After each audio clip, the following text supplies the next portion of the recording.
In 2010, in my first year as a minister here, I brought a live donkey into the sanctuary for the Christmas Eve service, right up next to the platform. This was in the old sanctuary where the platform didn't go all the way across the room like this one does. Remember when we used to try to squeeze the choir, the piano, and the ministers all onto a platform that was about 1/3 this size?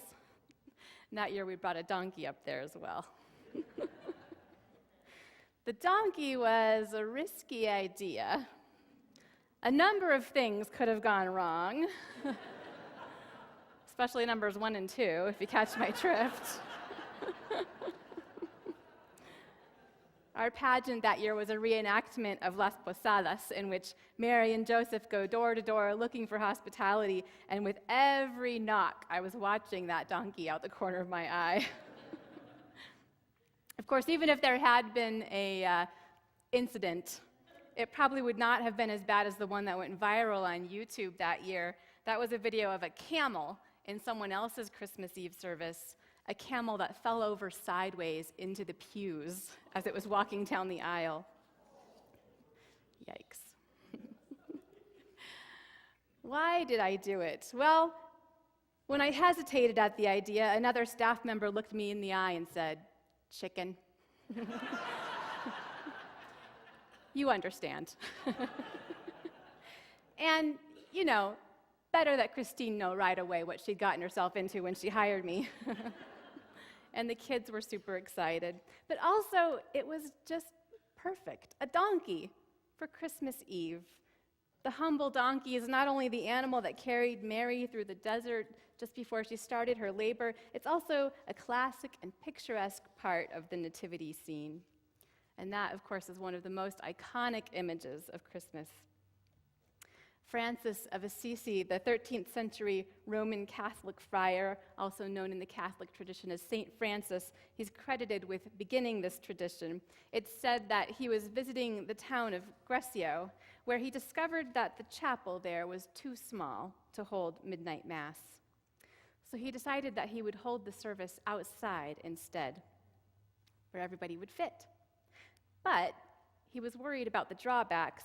He was especially worried that without the decorum and sanctity of a formal chapel, the service wouldn't have the proper air of reverence. As he pondered what to do, he decided to take a nap. It's a good strategy. We do a lot of processing in our sleep, right? We could all get a lot more work done by napping. And sure enough, while he slept, an idea came to him. He would create a scene to represent the scene of Jesus' birth. Remembering the description in the Gospel of Luke in which Jesus, it is said, is laid in a manger, he brought the scene to life as he imagined it, in a stable with hay, an ox, and a donkey. Telling the story decades later, the Franciscan monk Giovanni di Fidanza wrote also that as Francis preached his sermon at that midnight mass, a soldier who was listening attentively was surprised to see the Holy Child miraculously appear asleep in the manger, right before his eyes, and in his vision, Francis embraced the child as though to wake him.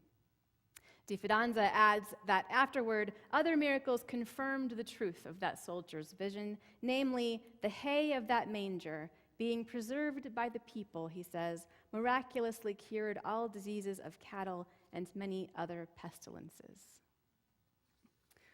So that's the story of how the iconic nativity scene came to be. I think one of the most delightful things about the nativity scene is how it's been reinterpreted across cultures in countless artistic and less artistic variations, from light-up lawn ornaments to tiny figurines carved out of wood, and with the Holy Family and their visitors portrayed in every ethnicity and style of clothing you can imagine. When I was doing research for this sermon, I came across one that was all women in the scene, except for the baby, midwives. It was at a midwifery site, and they were making the point that actually, when a baby was born in that time, there would have been no men around. It would have just been a big group of women in there. Thought that was a good point. But have you ever wondered how it relates to what is actually described in the Gospels? We think we know these stories, but often when we take a closer look, we realize they're different than we thought. Of the 4 Gospels that have been included in the Christian Bible, Matthew, Mark, Luke, and John, only 2 contain birth narratives, Matthew and Luke. And our readings this morning were excerpts from those. As you might have noticed, the birth narrative in Matthew actually doesn't say very much about the birth at all. It pretty much just says, when Jesus was born in Bethlehem, Magi came. Those are the ones we usually translate as the wise men. They follow a star to find him, and when they do, the scripture says it's in a house. It doesn't mention a stable or a manger. The Gospel of Luke paints a much more vivid picture. In Luke's telling, Mary and Joseph start out not in Bethlehem but in Nazareth. They travel, we are told, because Emperor Caesar Augustus has ordered a census of all the land, and everyone has to travel to their hometown for it. While they're there, Mary gives birth, and she wraps the baby and places him in a manger because there's no guest room, the writer says. Then an angel appears to the shepherds in the fields who are filled with fear, and before you picture an angel with sharp teeth or a wrathful God who terrifies shepherds, let us remember Christine's sermon last Sunday when she explained that the biblical word for fear is the same as the word for awe. It was a decision of later translators to go with fear in English. And so, overcome and moved by their feelings of awe, they go to meet the baby. The 2 stories in Matthew and Luke have some similarities. In both stories, Jesus is born to a young woman named Mary. The word used for virgin here actually could just be translated as young woman as well. In both stories, Mary is engaged to Joseph, and she gives birth in Bethlehem. And we didn't read this part, but in both stories, the family ends up going to Nazareth afterward, where Jesus will be raised. But more striking than the similarities, probably, are the differences between these 2 tellings. None of the specific stories in Luke occur in Matthew, or vice versa. One story has the shepherds, the other has the Magi. One has a star, the other has angels. One describes the family's journey to Bethlehem, and the other only says that Jesus was born there. Luke explains that Mary and Joseph were from Nazareth, but Matthew makes no mention of it at all. And in fact, in that gospel, when it says the Magi visited Jesus in the house, it is written in such a way that we could easily assume he was born in his family's own house and that they lived there in Bethlehem. Some of the differences are hard to reconcile, though if you try, you can. For example, although one story mentions a manger and says there was no guest room, suggesting Jesus was born in some kind of a barn, you might be interested to know that in the ancient Near East, houses and barns were often one structure. Houses had 2 levels, with living quarters for people on the 2nd floor and animals kept below, with their warmth radiating up. So house, barn, could refer to the same place. Other things aren't so easy to square. The stories are suspect from a historical perspective, for sure. For example, in the Gospel of Luke, it mentions that later on that Quirinius was the Syrian governor, while the Gospel of Matthew has a story woven in with the birth narrative that most of you are familiar with about King Herod trying to trick the Magi so he can find and get rid of this baby who's prophesied to be a great leader. The problem is that, here we're going to get really technical, but this is true, Quirinius did not govern Syria until a full decade after Herod the Great's reign. So, if Jesus was born in the time of Herod, as the Gospel of Matthew says, then Quirinius was not the governor of Syria, as the Gospel of Luke says. There's also no record in any other source of a census occurring at that time or at any other time under Quirinius. And not only that, but if you think about it for about 2 seconds, you realize that a census requiring everyone to return to their hometown would be impossible, not to mention a bureaucratic nightmare. Luke says Joseph returned to Bethlehem because David was his ancestor and David was from there. But David lived 1,000 years before Joseph. That's worse than simply returning to the place that your father is from. Can you imagine if you had to return to the place that your paternal great, 27 times grandfather lived? I think mine lived in one of the kingdoms that preceded Ireland. So if something that large that huge and ambitious were really attempted, you would think another author or historian would have found it significant enough to jot it down for the record. Of course, we know better than to read the scriptures as strict historical accounts. Our tradition, Unitarian Universalism, takes the scriptures seriously, but not literally. That's because whenever we do a close reading of the scriptures, as we just have, they speak for themselves, telling us that they are not meant to be taken literally. So what does it mean to take them seriously? From a spiritual perspective, it means to approach them with the assumption that wisdom may speak to us through the voices of our ancestors. When I say our ancestors, I mean our religious ancestors, but also our cultural ancestors. You could have been raised in Buddhist Mongolia, but if you live in the US, then you are now also the inheritor of a culture that has been shaped by the stories and traditions of the ancient Israelites and disciples of Jesus. To take the scriptures seriously is to acknowledge that even if you prefer to look to other sources for spiritual wisdom, our culture is saturated with references to these. When I was in divinity school, there was a required course called Theories and Methods in the Study of Religion that involved some modern academic readings that were so hard to understand. It was like they were written in a foreign language.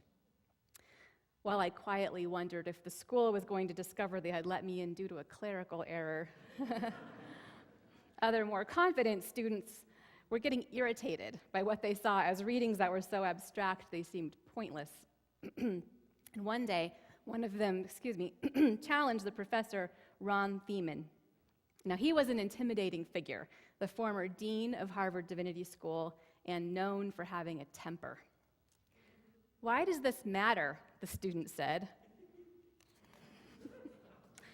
And Dr. Thiemann bellowed back something to the effect that idiots have been the dominant religious voices in the public square, and we needed to be able to form better arguments than them. Okay.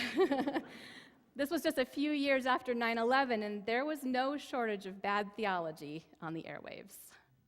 Remember Jerry Falwell and Pat Robertson blaming 9/11 on, quote, pagans, abortionists, feminists, gays, and lesbians? Oh, yeah. They said that. Yeah. People use bad readings of the scriptures to promote their own agendas. Unskillful readings. A couple of weeks ago, I was at the Center for American Progress in Washington, D.C., where I'm part of a Faith and Reproductive Justice Leadership Institute that's going into its third year now. We were talking about the way the Bible is used to shame sexuality and block reproductive health care and shame women. And in our check-in, my friend Charisse, who's part of the group, said if she had a superpower, she'd want to be an invisible, bionic Bible that just appears behind someone whenever they use Jesus to justify shame and oppression, and she'd go, "That's not true."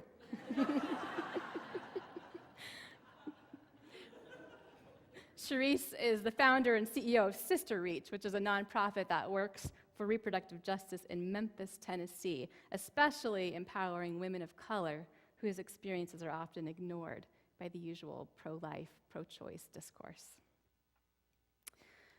The thing is that scriptures are so unclear sometimes and so full of references and comments that don't make sense to modern ears, they really can be interpreted in a lot of different ways. But I'll tell you what, later in the Gospels, Jesus teaches the golden rule. He says that love is the greatest commandment, and he says that everything else, every other law, hangs on that. And he tells us how to know the difference between a true prophet and a false one. He says, "You will know them by their fruits." So when we read the Gospels or hear the Gospel stories, or when we hear people speaking in the public square with the voice of authority in religion, the best way to interpret them is probably the way Jesus himself said to. The irony is not lost on us, is it, that Jesus was born very close to modern-day Syria, maybe 80 miles from that border. Syria, which is overrun with deadly violence, where people of all ages, from babies to the elderly, are fleeing in desperation and being turned away at every border, like Jesus and Mary in Las Posadas. At the heart of the Nativity story is an ancient teaching about hospitality, about not judging a stranger before you've offered them safety, and not judging them before you have taken care of them. That's an important teaching throughout the scriptures in the Old Testament or Hebrew Bible, as when Abraham sees three strangers in the distance on the hottest part of a hot day, and he runs to greet them, and he offers them a bite to eat, by which it turns out he means a feast of his best food. They turn out to be angels, but he doesn't know that. And in the New Testament or Christian scriptures, we have not only the birth narrative in Luke, where the Holy Child is laid in a manger because there's no room for him, we have also stories like the Good Samaritan. And compare these to the voices we've heard in the media this week, suggesting that no Syrian refugee could be trusted, or that only Christian refugees should be allowed into the U.S., if any. How would we even know? What kind of test would work for that? And of course, that idea is based on the logic that, as one politician put it, there's no meaningful threat of terrorism from Christians. What? Meanwhile, in the U.S., family planning clinics are terrorized. We know that Christian is not a homogeneous category. There are plenty of terrible people who call themselves Christian, and self-identified Christians have and still do carry out plenty of terrorism. But neither terrorizing nor turning people away out of fear reflect the heart of the scriptures. The classical Greek tradition also taught an ethic of radical hospitality. Xenia and theoxenia are the duty to provide hospitality for a stranger, and the theo in theoxenia suggests also that the stranger may be God in disguise. In an article in the Harvard Divinity Bulletin, Anna Mudd points out that the most radical element of the tradition is also the most essential. The code of Xenia rests on the fact that the host must be willing to take a guest into his household and take care of him before he has any idea who he is. Then she says something that I found really lovely. She writes, "While the closest of kin, babies are also, in a sense, the most essential kind of stranger, arriving at our door unknown to anyone in this world and knowing nothing of this world themselves. Perhaps this code of Xenia, so deeply woven into communities within and across terrestrial borders, not only connects the fabric of our own social worlds, but allows us to practice for this most elemental moment of welcome." I like that. Babies are the most essential kind of stranger. Of course, once they're born, most people, when we see a baby, feel an instant sense of welcoming and kinship toward them. Even total strangers will smile at babies. We sense our common humanity with them, but at some point, they become strangers again to us. We who all started out as that most essential kind of stranger forget that, and we forget to see each other as kin. And some of us, as we grew up, became strangers once again to our own parents, because we were gay or bisexual or transgender or liberal, or we married somebody from another race or religion, or we were just disappointing to our parents in some way. Imagine if they'd remembered how much of a stranger we were to them before we were born or adopted, and they opened the doors of their hearts to us with the same curiosity and commitment to love the second time. Well, we can endeavor, at the very least, to do this as a church, to open the doors and the doors to our hearts. On that point, I want to tell you about something really special we're about to do as a congregation, and then we're going to sing our closing hymn this morning. We, inheritors that we are of a beautiful ancient story in which the Savior of the world is born to a humble family in imperfect circumstances, and inheritors of the ancient practice of hospitality, we are about to open our doors to people who, like Mary, Joseph, and Jesus, need a temporary place to stay. Beginning in February, this Albuquerque campus of our congregation is going to be part of a network of churches that take turns hosting homeless families 4 times per year through the organization called Family Promise. Every few months, for 1 week, we'll turn our social hall into a welcoming living space for up to 4 families. Volunteers will make dinner and eat it with our guests. We'll have bedrooms separated by room dividers in there. And families will spend their days at the Family Promise Day Center, where they have not just showers and those kinds of basics, but also a program to aggressively work toward getting these folks back into permanent housing within 3 months. The goal is that nobody's in that program longer than 3 months before they're reconnected with housing and work and all that they need to go forward. We're really excited to be part of this because we know it fills an otherwise unmet need in our city. A family that goes to a regular homeless shelter doesn't get to stay together. Men, women, and children are separated in the normal shelter structure. It's incredibly hard under those circumstances to maintain a sense of being a family or to parent your own kids. And that compounds the stress and the negative impact of what is already such an unbearable situation, one that some of us in this congregation are familiar with personally. Families in the Family Promise program, on the other hand, are kept together and supported together so that they can recover together and quickly go on with their lives. So, of course, we'll need lots of volunteers who'd like to make a dinner, help with setup or takedown, or one of the many other tasks that'll be needed. There'll be jobs for people who want to help out just once, and jobs for regulars who'd like to be an ongoing part of it. And there are also possibilities for donating some of the things we need, like new sheets and blankets, to get the program launched by February. So in the social hall, you can find a table today with some of our volunteer leaders who've already stepped up, and they'll tell you more about the program if you'd like to know more, and they'd be glad to take your name if you're interested in helping out. Please rise in body or in spirit for our closing hymn. Somebody tell me what number it is.